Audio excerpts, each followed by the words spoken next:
The region we today call the Middle East has been a center of international attention for thousands of years, almost since the start of recorded history, and even a cursory glance at today's headlines shows that little has changed. During the Cold War, the superpowers vied for influence in the region, with the United States increasingly tying itself to Israel, sometimes at the expense of wider relations with the other regional states. The Soviet Union leveraged that distrust to build relationships and expand influence, but communism never had a strong appeal in the region.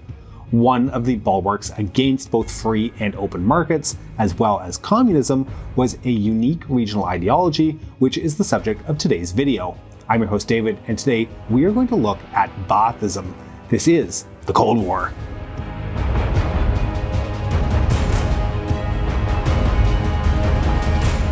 For several centuries, much of the Arab world was dominated by the Ottoman Empire.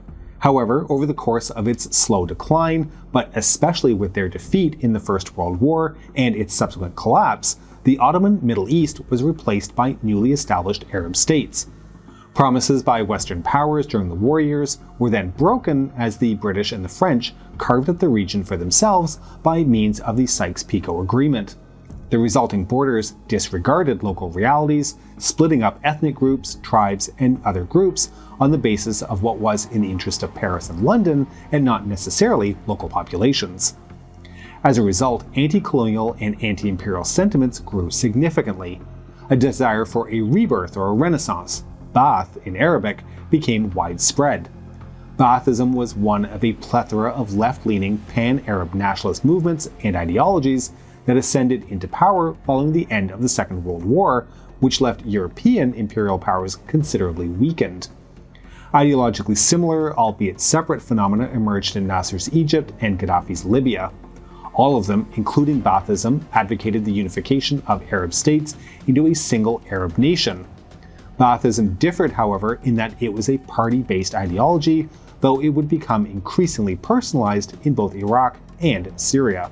Despite advocating a unification of the regionally dominant ethno-linguistic group, it would prove to be particularly popular among minorities. In Iraq, this was most notably the case with Sunni Arabs, while in Syria it would be Alawites who were adherents to a Shiite sect. Christians in both Iraq and in Syria also supported the party in large numbers. One prominent example was Tariq Aziz, the Eight of Spades, a Chaldean Catholic born with the name Mikhail Yahuna, who would later go on to be a long-serving Iraqi foreign minister and deputy prime minister. Consider that the Baath Party was founded by three Syrians, consisting of Greek Orthodox Michel Aflaq, Sunni Arab Salah al-Din Bitar, and Alawi Zaki al-Arsuzi. But despite its ostensibly broad appeal, Baathism was not universal.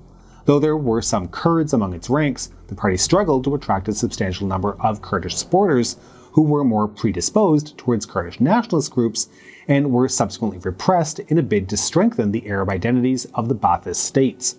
In addition, numerically larger groups who found themselves marginalized by politically dominant minorities would increasingly come to resent the Baath Party's hegemonic rules.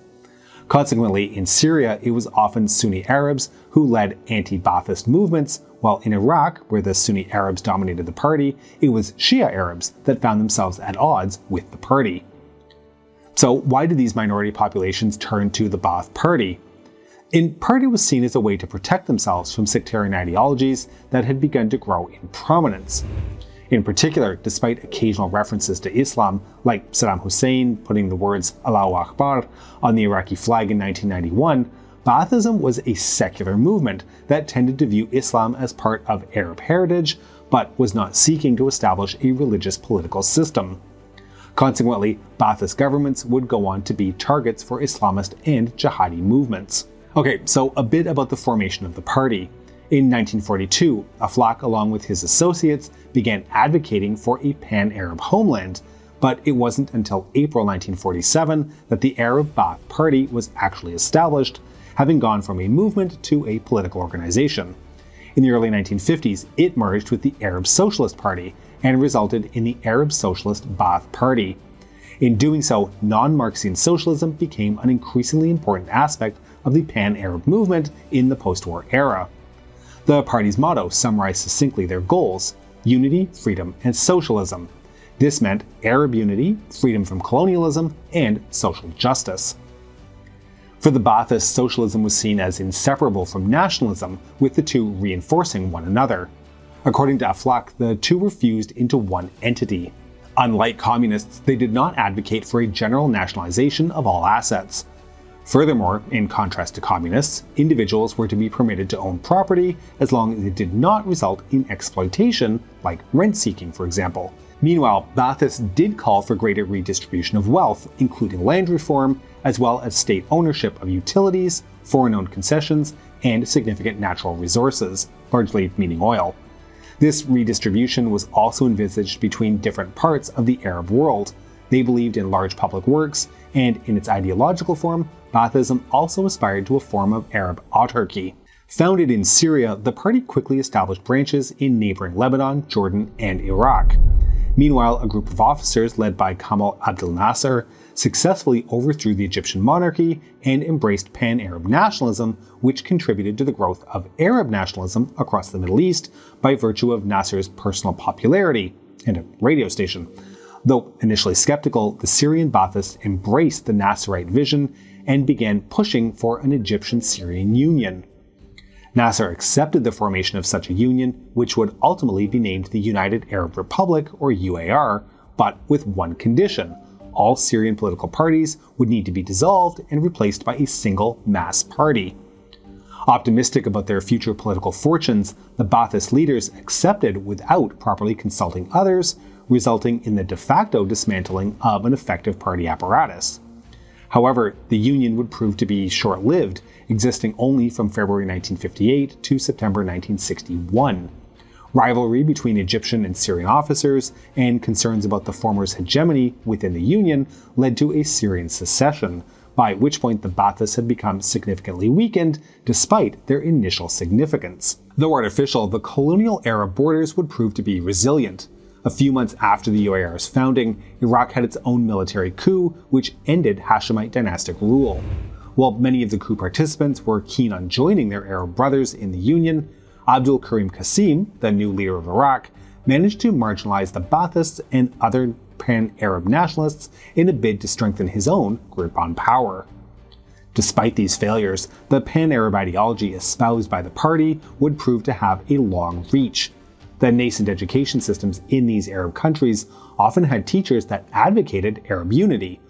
One student that joined the party while in secondary school and would go on to study at a military academy was a young Syrian by the name Hafiz al-Assad. Born in 1930, he came of age during a period in which coups became a frequent occurrence. They happened in 1949, 1951, 1954, and 1961, and were followed by later ones in 1963, 1966, and 1970.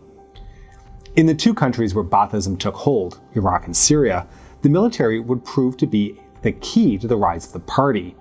The military offered young and disempowered men, including those from minority backgrounds, a path towards genuine social mobility. Baathism was particularly attractive to those from poorer backgrounds, since it promised a future that was not dominated by entrenched elite interests. Many of those elites had survived the late Ottoman period as well as the European colonial era with their own positions still secured. Following the demise of the UAR, several Baathist military officers, including Assad, along with non-Baathist supporters, managed to seize power in Syria on March 8, 1963. Subsequently, the non-Baathist elements were purged. However, a schism emerged within the revived party between those who focused more on pan-Arabism and those that prioritized economic and social development. This resulted in yet another coup in February 1966, which resulted in the ousting of Aflaq and his allies, who fled to neighboring Iraq. This also signaled the break within the party between a Syrian branch and an Iraqi branch. Despite the events of 1966, internal factionalism continued to plague Syria. Assad, who had been defense minister during the disastrous Six-Day War with Israel, sought to prevent his own marginalization. Anticipating his own imminent sacking, Assad carried out the Corrective Revolution, a bloodless coup that sought to ensure his own position while ending the ongoing factionalism. In Iraq, things would prove to be quite unstable as well. Following the ending of the monarchy in 1958, Qasim's relationship with the erstwhile Baathist allies would quickly break down. In addition to his efforts to consolidate his power, Qasim leaned towards Iraq's Communist Party, while being rather tepid in his support for pan-Arabism. This resulted in a failed Ba'athist assassination attempt on Qasim's life in 1959 that also involved a young man who subsequently fled the country. That man was Saddam Hussein. You may have heard of him. Unsurprisingly, Qasim cracked down on the party, but the Baathists managed to recover and take power in February 1963, resulting in Qasim's ultimate downfall and execution. But, like their Syrian counterparts, the Iraqi Baathists suffered from internal disputes and were themselves ousted. Nonetheless, they managed to make a comeback in July 1968, with the country subsequently headed by Ahmed Hassan al-Bakr. In a bid to secure legitimacy during the Ba'athist Schism, al-Bakr and his trusted ally, Saddam Hussein, solicited the support of Aflaq and his associates. The 1970s represented periods of social advancements in both countries. Investments were made into improving the lives of citizens, especially in healthcare and education. During the late 1970s, an effort was made to reconcile the two branches and even unify Iraq and Syria.